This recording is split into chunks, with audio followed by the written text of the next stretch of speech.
नमस्कार दोस्तों, GS recipe के यूट्यूब चैनल पर आपका स्वागत है। आज हम अपनी सीरीज को आगे बढ़ाते हैं और फंडामेंटल ड्यूटी यानी कि मूल कर्तव्य के बारे में डिस्कस करते हैं। इससे रिलेटेड जितने भी PYQ आए हुए हैं उन सबको एक ही वीडियो में डिस्कस कर लिया जाएगा। तो शुरुआत करते हैं। और हाँ, एक चीज़ याद रखिएगा, इस वीडियो की PDF अगर आपको चाहिए तो डिस्क्रिप्शन में दिए गए टेलीग्राम लिंक पर जाकर आप इसकी PDF को डाउनलोड कर सकते हैं। तो पहले क्वेश्चन से शुरुआत करते हैं। पहला क्वेश्चन बोल रहा है कि भारतीय संविधान के अंतर्गत निम्नलिखित में से कौन सा मूल कर्तव्य नहीं है, आपको बताना है। तो इसमें से कौन सा मूल कर्तव्य नहीं है, इसका सही जवाब हो जाएगा लोक चुनावों में मतदान करना जो है वो मूल कर्तव्य नहीं है। ऑप्शन ए इसका सही जवाब हो जाएगा। अब पहले क्वेश्चन की बारी आई है तो अब हम पूरा डिटेल में जान लेते हैं कि मूल कर्तव्य है का, ये कब आया था, कितने मूल कर्तव्य हैं, इन सब के बारे में डिस्कस कर लेते हैं। आप चाहो तो इसको नोट डाउन भी कर सकते हो। तो भारतीय संविधान के भाग 4 के पार्ट ए में अनुच्छेद नंबर 51 के ए पार्ट में के अंतर्गत पहले 10 मूल कर्तव्यों को बताया गया था, उनका वर्णन किया गया था। लेकिन उसके बाद आया 86 अमेंडमेंट एक्ट यानी कि 86वां संविधान संशोधन अधिनियम 2002। इसके तहत एक और मूल कर्तव्य जो है वो जोड़ दिया गया। अब मूल कर्तव्यों की जो संख्या है वो कुल 11 हो गई है। भारत के प्रत्येक नागरिक का क्या कर्तव्य होगा, अब आप नोट डाउन कर सकते हैं। पहला मूल कर्तव्य होगा कि वह संविधान का पालन करे और उसके आदर्शों, संस्थाओं, राष्ट्रध्वज और राष्ट्रगान का आदर करे। दूसरा मूल कर्तव्य क्या होगा, दूसरे मूल कर्तव्य में स्वतंत्रता के लिए हमारे राष्ट्रीय आंदोलन को प्रेरित करने वाले उच्च आदर्शों को हृदय में संजोए रखें और उनका पालन करें। तीसरा मूल कर्तव्य क्या होगा कि भारत की प्रभुता, एकता और अखंडता की रक्षा करें और उसे अक्षुण्ण रखें। चौथा मूल कर्तव्य क्या होगा, देश की रक्षा करें और आह्वान किए जाने पर राष्ट्र की सेवा भी करें।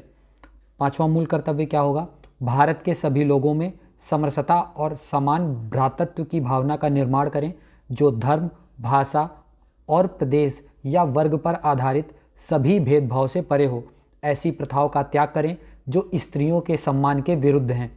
छठवां मूल कर्तव्य क्या होगा, हमारी सामाजिक संस्कृति की गौरवशाली परंपरा का महत्व समझें और उसका परीक्षण करें। सातवां मूल कर्तव्य क्या होगा, प्राकृतिक पर्यावरण की जिसके अंतर्गत वन, झील, नदी और वन्य जीव हैं उनकी रक्षा करें और उसका संवर्धन करें तथा प्राणी मात्र के प्रति दया भाव भी रखें। आठवां मूल कर्तव्य क्या होगा, वैज्ञानिक दृष्टिकोण, मानववाद और ज्ञानार्जन तथा सुधार की भावना का विकास करें। नौवां मूल कर्तव्य सार्वजनिक संपत्ति को सुरक्षित रखें और हिंसा से दूर रहें। 10वां मूल कर्तव्य व्यक्तिगत और सामूहिक गतिविधियों के सभी क्षेत्रों में उत्कर्ष की ओर बढ़ने का सतत प्रयास करें, जिससे राष्ट्र निरंतर बढ़ते हुए प्रयत्न एवं उपलब्धि की नई ऊंचाइयों को छू ले। और अंतिम 11वां मूल कर्तव्य क्या है, यदि माता पिता या संरक्षक हैं तो 6 से 14 वर्ष तक की आयु वाले अपने बालक या प्रतिपाली के लिए शिक्षा के अवसर जो है वो प्रदान करें। यही जो 11वां मूल कर्तव्य है वह 86 अमेंडमेंट एक्ट के थ्रू लाया गया था, जो कि 2002 में आया था। तो इस क्वेश्चन का जो सही जवाब था वह क्या था, वह ये था कि लोक चुनावों में मतदान करना हमारा मूल कर्तव्य नहीं है। इस क्वेश्चन का सही जवाब है option number A is the right answer. अगले क्वेश्चन की ओर बढ़ते हैं। प्रश्न है कि भारत की प्रभुता, एकता और अखंडता की रक्षा करें और उसे अक्षुण्ण रखें। यह उपबंध किसमें किया गया है, तो यह जो उपबंध है यह मूल कर्तव्य में बताया गया है। ऑप्शन नंबर डी इसका सही जवाब हो जाएगा। अगले क्वेश्चन की ओर बढ़ते हैं। क्वेश्चन बोल रहा है कि भारत की प्रभुता, एकता और अखंडता की रक्षा करने और उसे अक्षुण्ण रखने के मूल कर्तव्य को किस स्थान पर जो है वो रखा गया है, तो ये जो रखा गया है वह तीसरे स्थान पर रखा गया है। ऑप्शन नंबर सी जो है इसका सही जवाब हो जाएगा। अगले क्वेश्चन की ओर बढ़ते हैं। प्रश्न है, ऐसे उदात्त विचारों की कदर करना और अनुसरण करना जिनसे स्वतंत्रता का हमारा राष्ट्रीय संघर्ष प्रेरित हुआ, भारत के संविधान के निम्नलिखित में से किस अंश का यह एक उपबंध है, तो यह किसका एक उपबंध है, यह मूल कर्तव्य का एक उपबंध है। ऑप्शन नंबर बी जो है इसका सही जवाब हो जाएगा। अगले क्वेश्चन की ओर बढ़ते हैं। क्वेश्चन है कि भारत के संविधान में भारत के नागरिकों के मूल कर्तव्य के रूप में निम्नलिखित में से किसकी गणना जो है वो नहीं की गई है, तो किसकी गणना नहीं की गई है, वो है अंतर्राष्ट्रीय शांति और सुरक्षा को बढ़ावा देना, बाकी सार्वजनिक संपत्ति का संरक्षण करना, ये बताया गया है। प्राकृतिक पर्यावरण का रक्षण और संवर्धन करना, ये भी बताया गया है। और वैज्ञानिक मनोदशा, प्रकृति या जांच पड़ताल की भावना का विकास करना, ये भी बताया गया है। तो इस क्वेश्चन का सही जवाब क्या हो जाएगा? वो हो जाएगा option number D is the right answer. अगले क्वेश्चन की ओर बढ़ते हैं। क्वेश्चन क्या बोल रहा है? क्वेश्चन है कि भारतीय संविधान द्वारा प्रदत्त नागरिकों के मूल कर्तव्यों में निम्नलिखित में से क्या क्या हैं? तो पहला है मिश्रित संस्कृति की समृद्ध विरासत की रक्षा, क्या ये है? हाँ, ये बिल्कुल शामिल है इसमें। सामाजिक अन्याय से कमजोर वर्गों की रक्षा, ये नहीं बताया गया है। दूसरा, वैज्ञानिक मनोदशा और खोज की भावना का विकास, ये भी बताया गया है। और चौथा है व्यक्ति और सामूहिक कार्यकलापों के सभी क्षेत्रों में उत्कृष्टता के लिए प्रयत्न, तो ये भी बताया गया है। तो इस क्वेश्चन का सही जवाब क्या हो जाएगा? वह हो जाएगा ऑप्शन नंबर सी। तो इस क्वेश्चन का सही जवाब है option number C is the right answer. अगले प्रश्न की ओर बढ़ते हैं। प्रश्न बोल रहा है कि भारतीय संविधान के अंतर्गत निम्नलिखित में से कौन सा एक नागरिकों का मूल कर्तव्य है? पहला है पड़ोसी देशों के लोगों को मैत्रीपूर्ण सहयोग प्रदान करना, तो यह नहीं है मूल कर्तव्य। दूसरा, राष्ट्रीय महत्व के स्मारकों का संरक्षण करना, ये भी मूल कर्तव्य नहीं है। तीसरा, राष्ट्र की रक्षा करना और राष्ट्रीय सेवा प्रदान करना, जब ऐसा करने के लिए आह्वान किया जाए। तो क्या ये बात सही है? हाँ, यही बात सही है। और इस क्वेश्चन का सही जवाब भी यही हो जाएगा। ऑप्शन नंबर सी इसका सही जवाब होगा। अगले क्वेश्चन की ओर बढ़ते हैं। प्रश्न क्या है? प्रश्न बोल रहा है कि निम्नलिखित में से कौन सा एक भारत के नागरिक का मूल कर्तव्य जो है वो नहीं है? पहला देखते हैं, वैज्ञानिक मनोदशा, मानवतावाद तथा जांच व सुधार का भाव विकसित करना, ये मूल कर्तव्य है।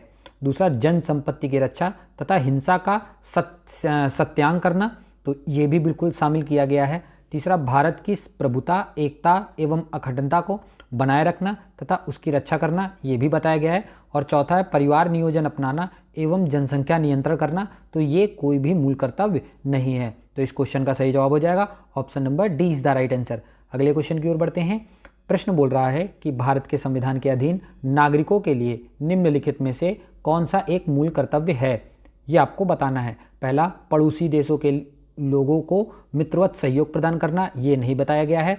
दूसरा, राष्ट्रीय महत्व के स्मारकों को देखने जाना, तो ये भी नहीं बताया गया है।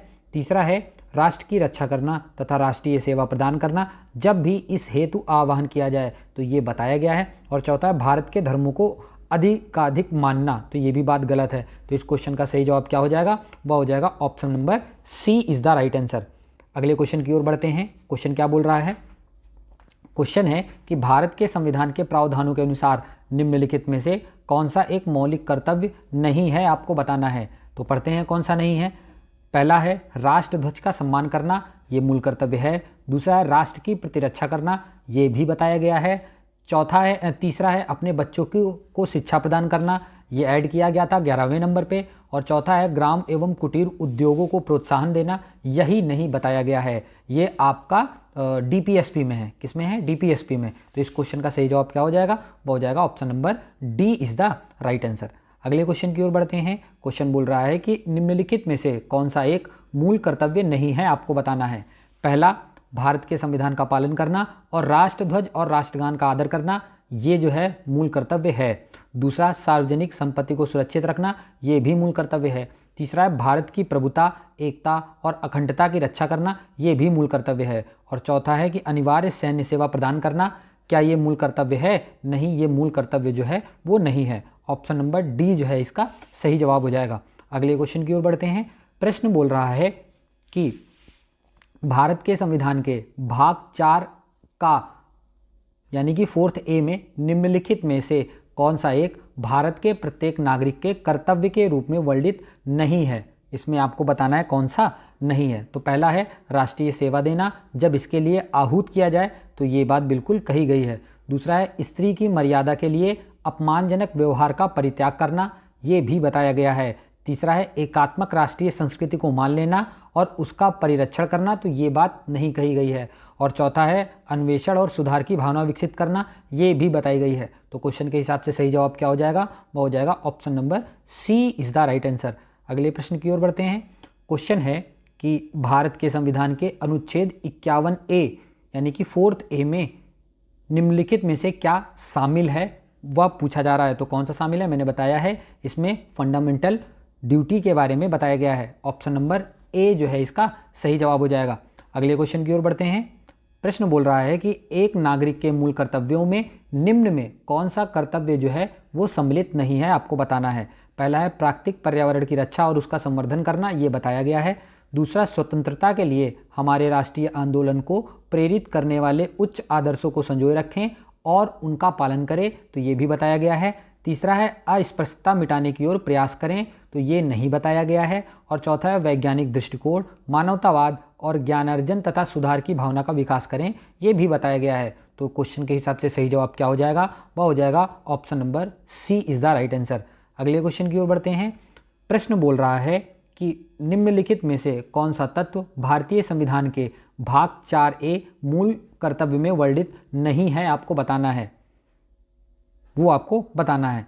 तो पहला है राष्ट्रीय ध्वज का आदर करना, ये बताया गया है। दूसरा है भारत के सभी लोगों के मध्य भाईचारे का भाव विकसित करना, तो ये भी बताया गया है। तीसरा है अपने माता पिता और गुरुओं का आदर करना, ये नहीं बताया गया है। और चौथा है हमारी समग्र संस्कृति की मूल्यवान धरोहर की रक्षा करना, तो ये भी बताया गया है। तो क्वेश्चन के हिसाब से सही जवाब क्या हो जाएगा, वह हो जाएगा option number C is the right answer. अगले क्वेश्चन की ओर बढ़ते हैं। प्रश्न क्या है, प्रश्न थोड़ा सा बड़ा है, ध्यान से पढ़िएगा। क्वेश्चन बोल रहा है कि भारतीय संविधान में निम्नलिखित में से किस कर्तव्य को मौलिक कर्तव्य के रूप में निर्धारित किया गया है, तो उसमें से कौन सा कर्तव्य है, आइए देखते हैं। पहला नंबर है देश की रक्षा करना, हाँ ये बिल्कुल बताया गया है। दूसरा है आयकर अदा करना, ये नहीं बताया गया है फंडामेंटल ड्यूटी यानी कि मौलिक कर्तव्य में। तीसरा हमारी सामाजिक संस्कृति की गौरवशाली परंपरा का परीक्षण, ये भी बताया गया है। और चौथा है सार्वजनिक संपत्ति की सुरक्षा करना, ये भी बताया गया है। तो 1, 3 और 4 जिसमें होगा वही सही जवाब होगा। तो 1, 3, 4 किसमें है, वह है ऑप्शन नंबर डी में। तो ऑप्शन नंबर डी जो है इसका सही जवाब हो जाएगा। अगले प्रश्न की ओर बढ़ते हैं। क्वेश्चन बोल रहा है कि निम्नलिखित में से किसकी संतुष्टि पर भारतीय संविधान में मूल कर्तव्य शामिल किया गया था, तो मूल कर्तव्य जो शामिल किया गया था वो स्वर्ण सिंह समिति के मतलब इनके आधार पर, इनकी संतुष्टि पर जो है वो शामिल किया गया था। इस क्वेश्चन का सही जवाब क्या है, वह है option number C is the right answer. भारतीय संविधान में सरदार स्वर्ण सिंह समिति की सिफारिश के आधार पर 42nd अमेंडमेंट एक्ट अधिनियम 1976 जो कि 3 जनवरी 1977 से प्रभावी हुआ, एक नया भाग 4th A, कौन सा 4th A अंतः स्थापित किया गया। भाग 4th A के अनुच्छेद 51A में 10 मूल कर्तव्यों की व्यवस्था थी। बाद में 86 अमेंडमेंट एक्ट 2002 के द्वारा 11वें मूल कर्तव्य को जोड़ा गया, जिसमें 6 से लेकर 14 वर्ष की आयु के बच्चों के माता पिता या संरक्षक का कर्तव्य होगा कि वे बच्चों की शिक्षा का प्रबंध करें। मूल कर्तव्य वाद योग्य नहीं है। उच्चतम न्यायालय के निर्णय के अनुसार इन्हें विधि की वैधानिकता निर्धारण करने के लिए प्रयुक्त किया जा सकता है। यह जो कर्तव्य है वह अधिदेशात्मक नहीं है, अर्थात नागरिकों द्वारा इनके उल्लंघन पर दंड का प्रावधान नहीं किया गया है, लेकिन संसद अगर चाहे तो किसी कर्तव्य विशेष के लिए कानून बनाकर उसके पालन व उल्लंघन पर दंड की व्यवस्था जो है वो कर सकता है। मूल कर्तव्यों को जो है वो USSR के संविधान यानी कि रसिया के संविधान से जो है वह लिया गया था। तो इस क्वेश्चन का सही जवाब क्या है, वह है option number C is the right answer. अगले क्वेश्चन की ओर बढ़ते हैं। क्वेश्चन क्या है, क्वेश्चन बोल रहा है कि भारत के संविधान में मौलिक कर्तव्यों के संबंध में निम्नलिखित कथनों में से कौन सा कथन सही है, आपको बताना है। पहला कथन है कि 42वें संविधान संशोधन अधिनियम द्वारा संविधान में 10 मौलिक कर्तव्यों को जोड़ा गया था, तो ये भी बात बिल्कुल सही है। दूसरा कथन है कि वर्ष 2002 में एक और मौलिक कर्तव्य सूची में सम्मिलित किया गया जो कि 11वां है, तो ये भी बात बिल्कुल सही है। तो इस क्वेश्चन का जो सही जवाब हो जाएगा वह क्या हो जाएगा, वह हो जाएगा option number C is the right answer. Option number C is the right answer. अगले क्वेश्चन की ओर बढ़ते हैं। प्रश्न बोल रहा है कि भारत के संविधान में प्रतिष्ठापित मूल कर्तव्यों के संबंध में निम्नलिखित में से कौन सा एक सही नहीं है, आपको बताना है। पहला है मूल कर्तव्य मूलतः संविधान का एक अंश नहीं थे, तो ये बात बिल्कुल सही थे, इसको बाद में ऐड किया गया था। सार्वजनिक संपत्ति की रक्षा करना और हिंसा को त्यागना मूल कर्तव्य है, तो ये भी बात बिल्कुल सही है। तीसरा, ये रिट के माध्यम से प्रवर्तनीय लागू करने योग्य नहीं है, तो ये भी बात बिल्कुल सही है। और चौथा है कि इन्हें विधि की वैधानिकता निर्धारित करने के लिए प्रयुक्त नहीं किया जा सकता। तो ये जो बात है वो बिल्कुल गलत हो जाएगी। तो इस क्वेश्चन का सही जवाब हो जाएगा option number D is the right answer. अगले प्रश्न की ओर बढ़ते हैं। क्वेश्चन है कि संविधान में मौलिक कर्तव्यों को कब सम्मिलित किया गया था। तो संविधान में मौलिक कर्तव्यों को 1976 यानी कि 42वें संविधान संशोधन के द्वारा जोड़ा गया था। तो इस क्वेश्चन का सही जवाब है option number B is the right answer. अगले प्रश्न की ओर बढ़ते हैं। क्वेश्चन है कि संविधान में नागरिकों के मूल कर्तव्यों की व्याख्या 42वें संविधान संशोधन के द्वारा किस वर्ष की गई थी। तो यह जो की गई थी यह 1976 में की गई थी। ऑप्शन नंबर ए जो है इसका सही जवाब हो जाएगा। अगले क्वेश्चन की ओर बढ़ते हैं। क्वेश्चन है कि किस संविधान संशोधन के तहत नागरिकों के 10 मौलिक कर्तव्य जो थे वो कौन से संविधान संशोधन के द्वारा लागू किए गए थे। वो 42वें संविधान संशोधन के थ्रू लागू किए गए थे। ऑप्शन नंबर सी जो है इसका सही जवाब हो जाएगा। अगले प्रश्न की ओर बढ़ते हैं। क्वेश्चन है कि भारतीय संविधान में उपबंधित मूल कर्तव्यों को क्या प्राप्त नहीं है। क्या प्राप्त नहीं है, वह है लीगल पावर इनको प्राप्त नहीं है। मतलब अगर आपके मतलब मूल कर्तव्य आप पालन नहीं करते हो तो इसके थ्रू सुप्रीम कोर्ट जो है वो नहीं जाया जा सकता। तो इस क्वेश्चन का सही जवाब है option number A is the right answer. अगले क्वेश्चन की ओर बढ़ते हैं। क्वेश्चन है कि भारतीय संविधान के मूल कर्तव्य के विषय में जो कथन सही है वह कौन सा है। पहला कथन है उल्लंघन पर संविधान द्वारा दंड की व्यवस्था की गई है क्या। ये बात बिल्कुल गलत है। दूसरा, उल्लंघन पर संसद द्वारा दंड की व्यवस्था संभव हाँ हो सकता है, बाद में लॉ बनाया जा सकता है। जैसे अभी विवाद चल रहा है यूसीसी यानी कि यूनिफॉर्म सिविल कोड के ऊपर, नहीं सॉरी वो तो डीपीएसपी में है, ठीक है। जैसे जो 11 मूल कर्तव्य हैं, अगर संसद चाहे तो इनके ऊपर कोई कानून वगैरह जो बना के जो है वह लागू करवाया जा सकता है। तीसरा है मौलिक अधिकारों के समान मौलिक के बारे में, ये बात बिल्कुल गलत है। और चौथा है क्रियान्वित करने की व्यवस्था संविधान के लेख द्वारा, तो ये भी बात जो है बिल्कुल गलत है। तो इस क्वेश्चन का सही जवाब क्या हो जाएगा, वो हो जाएगा option number B is the right answer. अगले क्वेश्चन की ओर बढ़ते हैं। क्वेश्चन बोल रहा है कि भारत के संविधान में उल्लिखित मौलिक कर्तव्यों को ग्रहण किया गया है। तो मौलिक कर्तव्यों को किनके संविधान से लिया गया था, वह सोवियत संघ के संविधान से लिया गया था। ऑप्शन नंबर बी जो है इसका सही जवाब हो जाएगा। अगले प्रश्न की ओर बढ़ते हैं। क्वेश्चन क्या है, क्वेश्चन बोल रहा है निम्नलिखित कथनों पर विचार कीजिए। मौलिक कर्तव्य के बारे में पूछा जा रहा है। पहला कथन है कि भारत के संविधान के सदा अंग रहे हैं, तो ये बात बिल्कुल गलत है, बाद में ऐड किया गया था 42nd अमेंडमेंट एक्ट के द्वारा, संविधान संशोधन के द्वारा जोड़े गए, हाँ ये बात बिल्कुल सही है।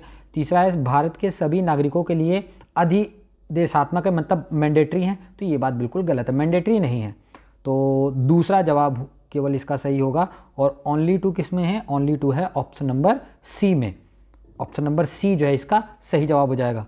अगले प्रश्न की ओर बढ़ते हैं। क्वेश्चन है कि यदि देश की रक्षा के लिए मूल कर्तव्यों के अनुरूप सभी पुरुष नागरिकों को सेना में अनिवार्य रूप से भर्ती कर लिया जाए तो यह जो कानून है वह संविधान के किसी भी प्रावधान के प्रतिकूल जो है वो नहीं होगा। ऑप्शन नंबर डी जो है इसका सही जवाब हो जाएगा। और आज के अंतिम प्रश्न की ओर बढ़ते हैं। अंतिम प्रश्न क्या है, वह है कि मौलिक कर्तव्यों से संबंधित निम्नलिखित में से कौन सा कथन जो है वो सही नहीं है। तो इसमें कौन सा कथन सही नहीं है, वह है कि उन्हें परमादेश द्वारा प्रभावी बनाया जा सकता है। तो यही बात जो है वो सही नहीं है, बाकी जो तीनों बातें हैं वो सही हैं। इस क्वेश्चन का सही जवाब हो जाएगा option number A is the right answer. तो ये जो सीरीज चल रही है कैसी लग रही है आपको, प्लीज़ कमेंट सेक्शन में लिख के बताइएगा।